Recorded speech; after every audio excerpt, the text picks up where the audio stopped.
Hi friends, ఎలా ఉన్నారు? ఈరోజు మనం ఒక స్పెషల్ కథ గురించి మాట్లాడుకోబోతున్నాం. ఈ కథ సాక్షాత్తు విష్ణుమూర్తి చెప్పిన రహస్య కథ.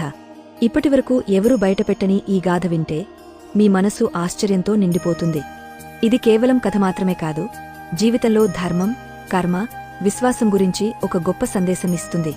ఊహించండి, ఒక సాధారణ రైతు జీవితం ఎలా మారిపోయింది, దాని వెనుక విష్ణుమూర్తి ఏం చెప్పాడు అన్నీ తెలుసుకోవాలంటే ఈ వీడియో చివరి వరకు చూడండి. రెడీనా? అయితే స్టార్ట్ చేద్దాం.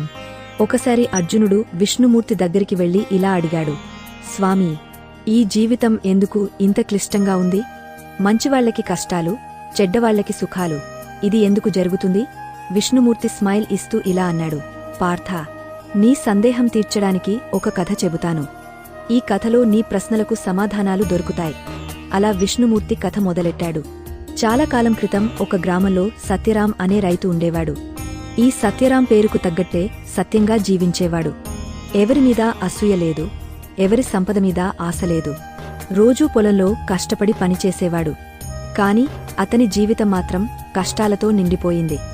వర్షం రాక పంటలు పండలేదు. ఇంట్లో భార్య, పిల్లలు ఆకలితో అలమటించేవారు. సత్యరాం రాత్రంతా ఏడుస్తూ, భగవంతుడా, నేను ఎప్పుడూ సత్యం మాట్లాడాను, ఎవరికీ చెడు చేయలేదు, అయినా నాకు ఈ కష్టాలు ఎందుకు అని ప్రార్థించేవాడు. గ్రామస్థులు కూడా అతన్ని చూసి, అయ్యో, ఇంత మంచివాడికి ఎందుకిలా జరుగుతోంది అని బాధపడేవారు. కొన్ని సంవత్సరాలు గడిచాయి. సత్యరాం వయస్సుమీద పడి చనిపోయాడు.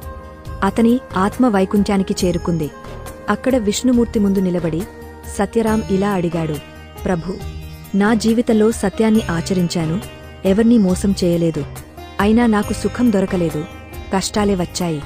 ఇది ఎందుకు? విష్ణుమూర్తి తన సుదర్శన చక్రాన్ని చూపిస్తూ ఇలా అన్నాడు, సత్యరాం, ఈ చక్రం సమయ చక్రం. ఇది నీ గత జన్మల లెక్కలను రికార్డ్ చేస్తుంది. నీ ముందటి జన్మలో నీవు ఒక ధనవంతుడివి. డబ్బు, సంపద ఉన్నా నీ కింద పనిచేసే వాళ్లను దయలేకుండా చూశావు. వాళ్ల కష్టాలను తీర్చే అవకాశమున్నా నీవు సహాయం చేయలేదు. ఆ కర్మ ఫలితమే ఈ జన్మలో కష్టాలుగా వచ్చింది. సత్యరాం ఈ మాటలు విని తలవంచుకున్నాడు.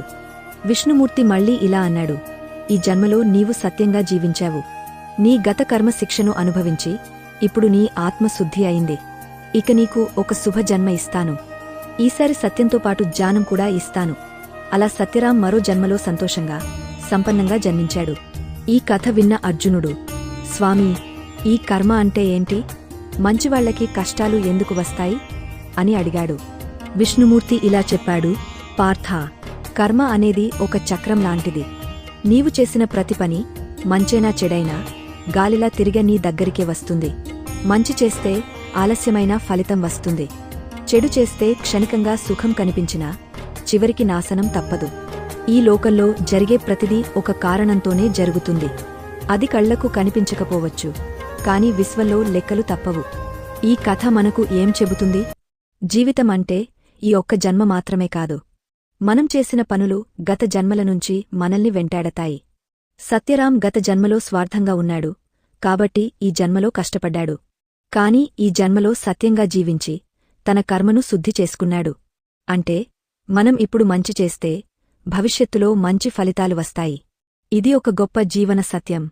ఇక్కడ విష్ణుమూర్తి మనకు ఒక లెసన్ ఇస్తాడు. మనసులో ఆతురత వద్దు. ఫలితం ఇప్పుడే కావాలని ఆశపడొద్దు. భక్తితో, ధర్మంతో జీవిస్తే సమయం వచ్చినప్పుడు నీ కష్టాలు తీరతాయి. సత్యరాం కష్టాలు పడ్డాడు, కాని అతని సత్యం, భక్తి చివరికి అతన్ని కాపాడాయి. మనం కూడా ఈ లెసన్ని గుర్తుంచుకోవాలి. ఇప్పుడు ఒక చిన్న కథ చెప్తాను. ఇది మీ మనసులో ఒక దీపం వెలిగేస్తుంది. ఒక యోగ విష్ణుమూర్తిని అడిగాడు, స్వామీ, మీరు కనిపించరు, అయినా నిన్ను నమ్మాలా? విష్ణుమూర్తి నవ్వుతూ ఇలా అన్నాడు, నీ శ్వాస కనిపిస్తుందా? కాని అది లేకపోతే నీవు బతుకుతావా? అలాగే నా ఉనికి కనిపించకపోయినా నన్ను నమ్మితే నీ జీవితం సరైన దారిలో నడుస్తుంది. ఈ చిన్న కథలో ఎంత గొప్ప సందేశముందో చూడండి. విశ్వాసం అనేది కళ్లతో చూసే విషయం కాదు, హృదయంతో ఫీల్ అయ్యే విషయం. ఈ కథ వినగానే మనసులో ఒక క్లారిటీ వస్తుంది కదా. మనం ఎందుకు కష్టపడుతున్నామో, ఎందుకు సుఖాలు ఆలస్యమవుతున్నాయో అర్థమవుతుంది. విష్ణుమూర్తి ఈ కథ ద్వారా మనకు చెబుతున్నాడు, నీవు చేసే ప్రతి మంచి పని వృథా కాదు. నీ కర్మ నీ భవిష్యత్తును నిర్మిస్తుంది. మనమిప్పుడు ఒక చిన్న స్టెప్ తీసుకుందాం. రోజూ ఒక మంచి పని చేయడం, ఎవరికైనా సహాయం చేయడం. ఇది మన కర్మను శుద్ధి చేస్తుంది, భవిష్యత్తును బాగుచేస్తుంది. మీరు కూడా ఈ కథను గుర్తుంచుకోండి. జీవితంలో కష్టం వచ్చినప్పుడు నేను మంచి చేస్తున్నాను కదా, ఇది ఎందుకు అని అనుకోకండి. విష్ణుమూర్తి సమయచక్రం తప్పకుండా తిరుగుతుంది, మంచికి మంచి ఫలితం ఇస్తుంది. ఈ కథ మీకు నచ్చిందా? మీ జీవితంలో ఏ కష్టాన్ని ఈ కథ తీర్చగలదని అనిపిస్తుందో కామెంట్లో చెప్పండి. ఈ వీడియో లైక్ చేయండి, మీ ఫ్రెండ్స్తో షేర్ చేయండి. ఇలాంటి రహస్య కథలు, జీవన సందేశాలు కావాలంటే మా ఛానల్ని సబ్స్క్రైబ్ చేయండి. నెక్స్ట్ వీడియోలో మరో అద్భుత కథతో మీ ముందుకు వస్తాను. అప్పటివరకు విష్ణుమూర్తి ఆశీస్సులతో సంతోషంగా ఉండండి. బాయ్.